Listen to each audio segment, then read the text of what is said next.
Film the Kerala story 2 बहुत विवादों में है। कल ही यानी कि फ्राइडे को ये फिल्म रिलीज़ होनी थी, लेकिन रिलीज़ से पहले ही इस फिल्म को केरल हाई कोर्ट की तरफ से रोक दिया गया है।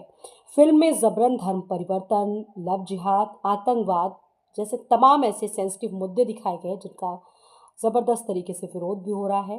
कहा यह भी जा रहा है कि इन मुद्दों के द्वारा केरल की एक गलत छवि, एक केरल के लिए गलत धारणा को प्रेज़ेंट करने की कोशिश की गई है फ़िल्म के प्रोड्यूसर के द्वारा। वहीं इस पूरे मामले को एक तरह से कोर्ट की दहलीज पर भी रखना पड़ा। ये फ़िल्म गई वहाँ तक। केरल हाई कोर्ट ने द केरल स्टोरी 2 की रिलीज़ को लेकर रोक लगा दी। ये बड़ी अपडेट है। कोर्ट ने सेंसर सर्टिफिकेट को लेकर उठे सवालों के बाद central board of film certification को एक बार फिर से फिल्म को रिव्यू करने को निर्देश भी दिया है। फिल्म कल ही रिलीज़ होनी थी, लेकिन रिलीज़ से पहले ही फिल्म को लेकर लगातार संकट के बादल मंडरा रहे हैं, क्योंकि कुछ लोगों ने फिल्म को लेकर कोर्ट में एक याचिका दायर की और कहा कि फिल्म का नाम केरल की कहानी जो थी, केरल की छवि को खराब कर सकती थी। याचिकाकर्ताओं का कहना है कि फिल्म में जबरन धर्म परिवर्तन और आतंकवाद जैसे मुद्दे दिखाए गए हैं, जो सरासर केरल के बारे में एक गलत मैसेज को देने की कोशिश कर रहा है।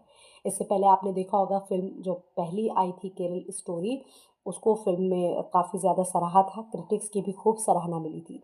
वहीं इस मामले में कोर्ट ने कहा कि फिल्म को देखकर ही वो फैसला करेगा, लेकिन निर्माता ने फिल्म दिखाने से इनकार कर दिया। सुनवाई के दौरान कोर्ट ने कहा था कि केरल में आपसी सद्भाव है, लेकिन फिल्म में ऐसा दिखाया गया है जैसे ये घटनाएं पूरे राज्य में हो रही हों, सिर्फ केरल में ही हो रही हों। वहीं फिल्म निर्माता वकील ने भी कहा कि ये सारी चीज़ें जो हैं वो सिर्फ एक राज्य तक सीमित नहीं हैं, कई राज्यों की कहानी इसमें हम दिखाई गई हैं।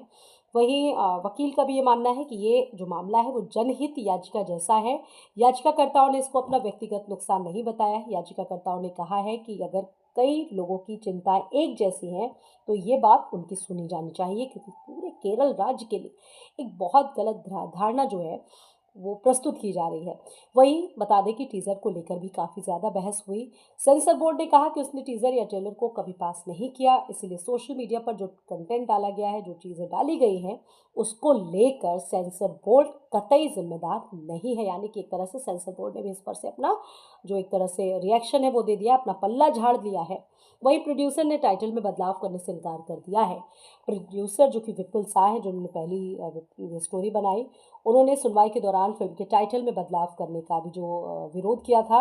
उनका कहना था कि फिल्म में 3 राज्यों की कहानियाँ दिखाई गई हैं, जिनमें केरल शामिल है, सिर्फ एक राज्य की कहानी नहीं है। उन्होंने कहा कि फिल्म के टाइटल में गोज़ बियॉन्ड लिखा है, उसका मतलब ही यही है कि कहानी सिर्फ केरल तक सीमित नहीं है, बल्कि कई राज्य, उससे आगे की घटनाओं को भी दिखाती है।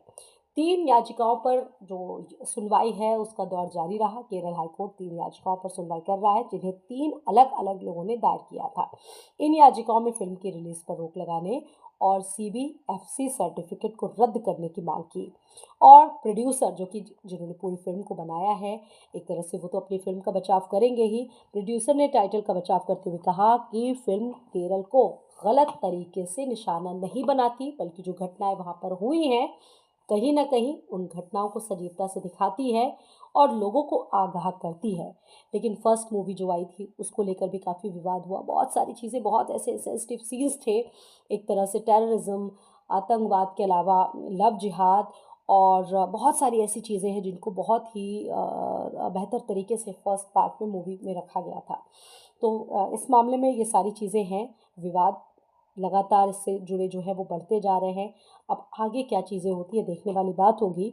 वहीं कल यानी कि 27 फरवरी को फिल्म रिलीज़ होने वाली थी और फिल्म का ट्रेलर जारी किया गया था, जिसमें मुख्य तौर पर धर्मांतरण, लव जिहाद और आतंकवाद जैसे मुद्दों को प्रायोरिटी से दिखाया गया। फिल्म वैसे तो अलग-अलग राज्यों की कहानियों पर दिखाया जा रहा है। 3 लड़कियों की कहानी है, जबकि फिल्म के टाइटल में केरल लिखा गया है।